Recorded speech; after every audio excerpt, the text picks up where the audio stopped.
My name is Eric Worre, and for almost 30 years I've been an entrepreneur, struggling at times, but ultimately succeeding.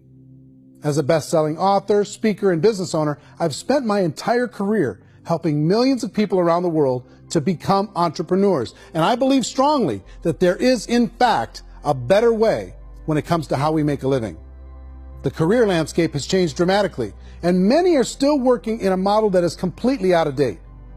What worked for previous generations isn't working as well for people today.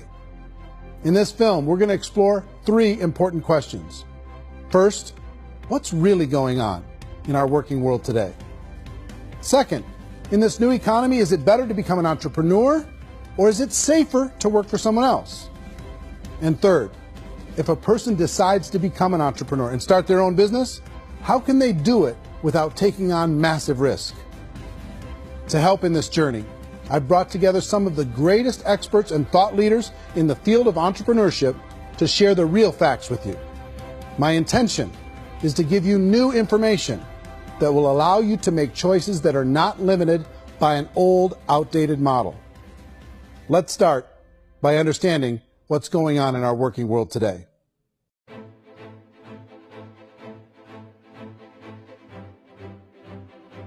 Let's look at unemployment. 30–40% of the people are honestly not working, but would be working.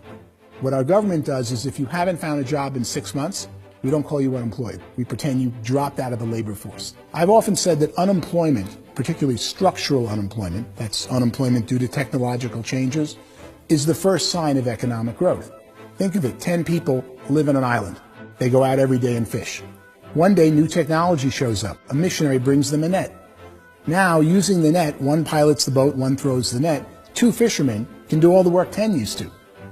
That's a 500% increase in productivity, 2 doing the work of 10, in one day. You don't have to learn a lot to learn how to throw a net instead of throw a fishing line. The island's got a big problem, 80% unemployment. But the island still has all the wealth of the fish because the 2 people produce as much fish as 10 did. Now, of course, looking back in history, these changes used to take thousands of years. And during that time, we went into farming and transportation. Some of us became doctors and some teachers and lawyers, and we developed all these new professions and new manufacturing jobs. Today, these changes are occurring literally in one day when a new technological advance occurs, and we don't have the social structures to deal with it or to retrain the unemployed people. So one of the things that I think is interesting as I travel across the country and really travel around the world is the way that we work and the way we get paid for work is changing pretty dramatically. On a global basis, everything is being turned upside down because of the rapidly advancing technologies. They are eliminating many jobs, and we have been left with many people not prepared for the jobs that exist. A lot of demand in public companies was to squeeze out all the fat and to get just as much margin as we possibly could, and fat equals humans. So this idea of job security in information age is so obsolete, but it's still taught inside our school system, and that's where the problem starts. There's no financial education in the school system, and people are still trained to be employees to work for that paycheck. This is a chart on the middle class. What's happening in the middle class, those that went to school, their incomes have been coming down for years. I feel sorry for the person who dreads going to work, who is sick to their stomach on Monday morning, who hates their alarm clock, who gets a little glimmer of hope on a Wednesday because it's hump day and says, thank God it's Friday. And they live for those 2 days a week where they get to be themselves and they don't have to be around people they don't like, and they don't have to play the political game in the office, and they don't have to live this half life. The person that works 50 weeks a year just to be able to have the 2 weeks for vacation. And you know what happens to most of them nowadays? They don't have a vacation. They have a staycation. They have time off of work, but they don't get to go where they want to go. I feel sorry for that group of people because there's a better way. They just don't know it. The basis for their life is worry. I'm worried you know, maybe I'll get fired. I'm worried maybe my company will go out of business. I'm worried I can't keep spinning the plates on paying the bills. I'm worried about how do I send my kids to college. I'm worried, what if the transmission of my car breaks? That's, you know, 2 or 3, I can't fix it. People live in a sea of worry, and it eats at them. It's time to look in the mirror and say, it's not the economy, it's my economy. It's my little world of where I am. I need to improve. I'm not going to wait for the economy to come back, because frankly, the economy is doing great in this country. The average household income in the United States is approximately $50,000 a year, what they call the middle class. To reach the top 25% of income earners, you need to earn at least $90,000 a year. To reach the top 10% would be a household income of $140,000, the top 5%, $190,000, and to be in the top 1%, you'd need a combined household income of at least $380,000 a year. So here's the question. What do you think would give you the best chance to move up and get to the top 10%, the top 5%, the top 1% or beyond? In my opinion, and in the opinion of many, many experts, the answer is to become an entrepreneur, to become your own boss. The spirit of the entrepreneur is to be a risk taker and to be resourceful and unstoppable, and to have a vision of yourself beyond where you are and not willing to settle for life as it is. Think about the great entrepreneurs. They're visionary. They have heart. They're willing to do today what others won't so they can do tomorrow what others can't. Personally, I don't think of the new economy, the old economy. I create my own economy. The entrepreneur's in control. I decide what the economy is going to be like. In the world of entrepreneurship, there are no limits. You can make as much as you want, depending on how much you want to work and how smart you are and how great a team you put together. There's no more lifetime rewarding business than being an entrepreneur. Why in America, where anyone could be anything, would people want to give up their freedom and become effectively a modern-day slave, told shut up and be here every morning at 7:30, leave at 5:30, and do what I tell you? And most people say, I'd love to be my own boss. 70% of Americans would love to be their own boss, according to recent polls. But they don't know how to get there. Because what are you going to do? One, you could buy an existing business. If somebody's selling an existing business, you have to ask why. Usually because it's probably hard. It's probably not making as much money as they hope. Two, they could buy a franchise. A little less risk, proven system, but it's expensive to be able to do that. Three, they could start something from scratch. And that's where a lot of people feel like, I don't have the chops to do it. I don't have the money. I don't have the product idea. I don't have the expertise. I don't have whatever it's going to take to be able to get there, and I can't risk my family to do it. So, fourth, they could become an investor. A lot of people in this town invest to try and figure out a way, but you got to be pretty smart with that game too, right? People that start their own business, they spend a lot of money, they spend a lot of time, a lot of effort to get things started. And the more you invest on the upfront, the harder you typically work at it.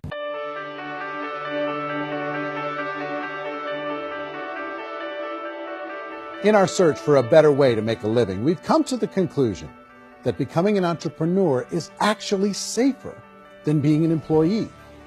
And through our look at the entrepreneurial options, one particular path kept coming up from expert after expert. And I think most people will find it surprising because it's certainly a non-traditional business model. That model is for people to start their own business and become an entrepreneur through the creation of a network marketing business. Some people call it direct selling because the product is being sold directly from the manufacturer to the end consumer, cutting out the middlemen. Other people call it multi-level marketing, or MLM, because there are multiple levels of commissions paid. The most common term today is network marketing, because network marketing best describes using a large group of independent distributors, independent entrepreneurs, to move a product or service more efficiently.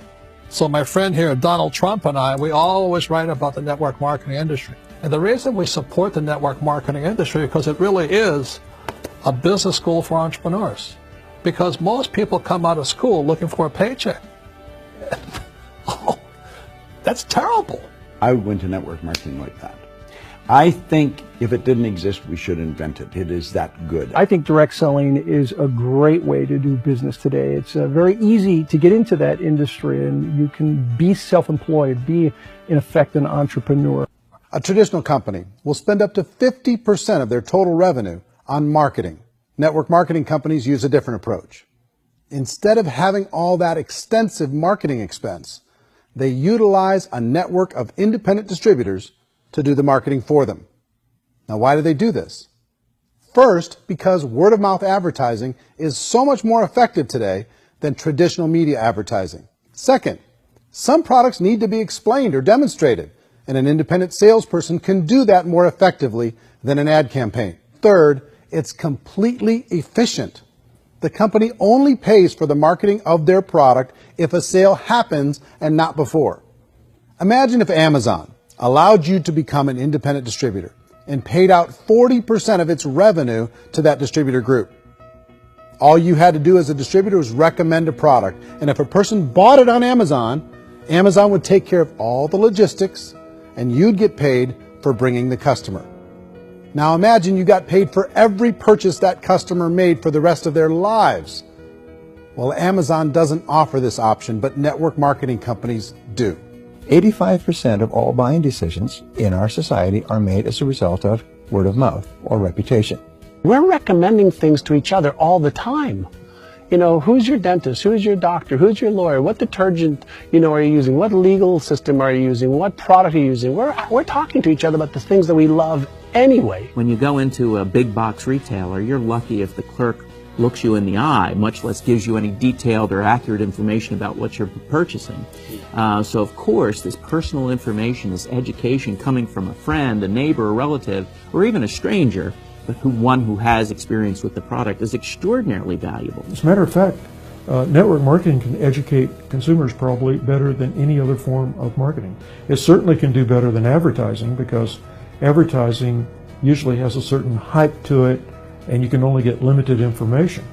So, network marketing trumps advertising. The keys to network marketing is providing an opportunity for the masses to get involved, providing an opportunity for the average person who doesn't have the resources to start their own business. All of this so far is fairly straightforward, but network marketing offers another benefit, and it's this benefit that makes it so interesting for entrepreneurs. Network marketing allows a distributor to build their own network of other distributors and then compensates them on the sales created by that entire group. Direct selling is, at its base, very simple. It's the sale of a product or service to an individual on a face-to-face, one-on-one basis, just the way we're talking right now. But there's an important element as well, and that's the offering in conjunction with that sale of product, the offering of an opportunity for someone to make something of themselves.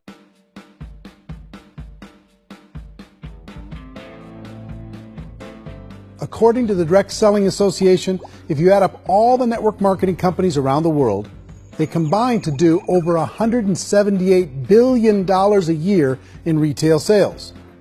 To give you an idea of how big that really is, the NFL, the National Football League, does approximately $9 billion a year. The music industry does a little more than $16 billion a year, and the movie industry does about $80 billion a year. Using a conservative average, network marketing companies pay their distributors about 40% of that $178 billion in the form of commissions, which adds up to more than $71 billion a year. That's almost $6 billion a month. It's almost $200 million in commissions every single day. So it's certainly working, and people are making serious money in network marketing. With the growth of the direct selling industry over the last 10, 15, 20 years, we've seen a broader understanding of the channel. We have seen more and more people getting involved in the business, so our penetration in the marketplace has increased, and thus the understanding in the marketplace of who we are has increased. And we've seen non-direct selling companies look at the direct selling model and say, something's going on there. People are making money, companies are being profitable, individuals are being motivated, product is being delivered to market. Maybe we should explore this. Some people think only the people at the top make money. Well, let's take a look at that as well. In the network marketing profession, there are roughly 500 people in the world who earn over $1 million a year. If you round that number up to $2 million a year, that adds up to about $1 billion a year. That takes the $71 billion paid out each year down to $70 billion. So where does the rest of the money go?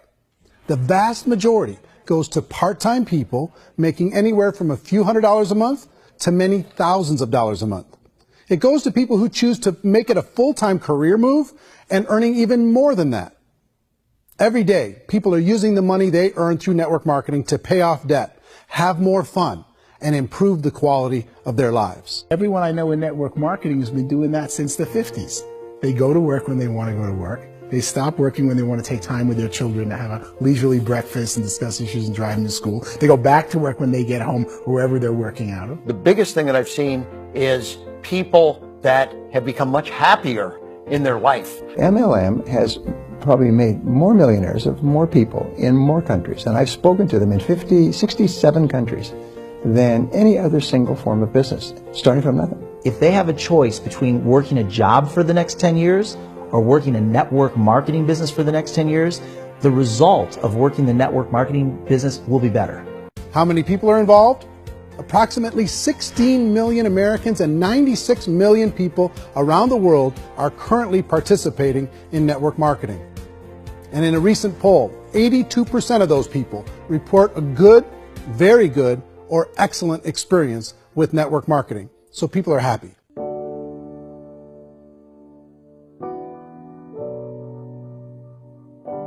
So I've taken a look at the network marketing profession and really tried to understand why so many people are confused as to the validity of this as a business.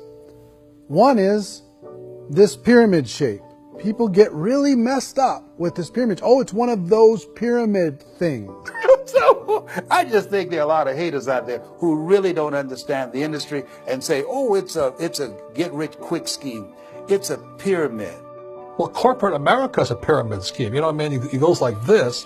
You have thousands of MBAs, let's say working for Ford or General Motors or Coca-Cola. If all these MBAs are all trying to get to here, that's a pyramid. Only one guy's going to make it. Every 10 years, one's going to make it. Whereas you look at network marketing, it's like this. So you're here, and your job is to develop other CEOs coming up behind you. So it's an inverse pyramid. It doesn't matter what shape the company is or the compensation plan is shaped, whether it's a circle or a pyramid or a triangle or a trapezoid, it doesn't matter. If compensation is coming primarily from recruitment, then you've got a problem. On the other hand, if an operation is basing their compensation to participants on the basis of sales, even when those sales are generated by people you've recruited, well, then you're a perfectly legitimate enterprise. That's the legal test. It's the practical test. People start talking about 99% of people in network marketing don't make any money. Well, we've talked about that over the course of this journey together. Almost $200 million a day is being paid out to network marketing distributors around the world. The naysayers, the people who say that it doesn't work, are usually the ones who just don't know how to make it work for themselves. And so they're giving you an opinion, and I tell people, don't confuse people's opinions with expertise, because opinions are free. And don't confuse sincerity with the truth, because people can be sincerely wrong. But here's the reality inside of network marketing. The vast majority of people that get involved in network marketing just become customers, and they get involved to be able to purchase product at a lower price. If you take Costco as an example, if a person goes into Costco and gets a membership to Costco so they can get a lower price on the product, we don't call that person a loser because they have a bunch of product that they walked out with a smile on their face. Yet when some people want to take a look at network marketing, they say, well, those people, they're just using the product and they aren't earning an income, so they must be a loser. They're not a loser, they're a happy customer. That's the vast majority of people that are involved in network marketing. Now, a smaller percentage of those people decide to go build a business. They earn $300 a month, $500 a month, $1,000, $2,000.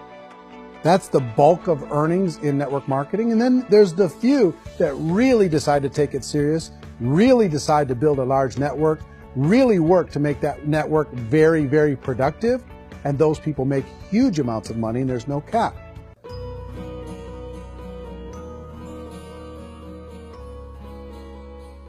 It's light years better for people starting today than it was even 5 years ago. I think it's more widely accepted now, and people understand it is a business. It is being an entrepreneur. It is being a business owner. Our belief system is based upon our evaluation of something, and frequently if we reevaluate a situation, our belief about that situation will change. The industry has changed and it's grown up. It's totally transformed. You've got young people today that have grown up with social media, and they understand networks. They understand how people are connected through technology, and they understand how money flows through those networks.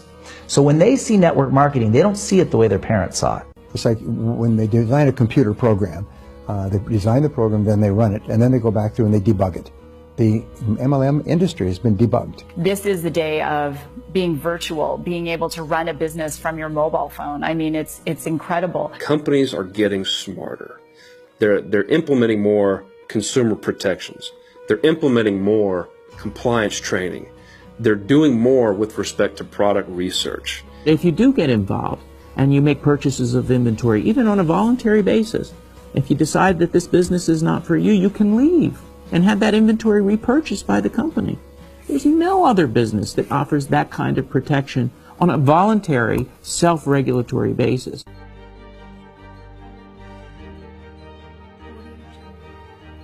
Life's too short to spend it living someone else's dream instead of your own. It's too short to spend it living at a fraction of your potential. Can being an entrepreneur be a challenge at times? Sure. But here's what you get in exchange. It can be yours. Something that you built, something that you created, something that you made happen. This balloon represents your dream. It represents entrepreneurship. My wish for all of you is that you would reach out and grab it. The choice is up to you.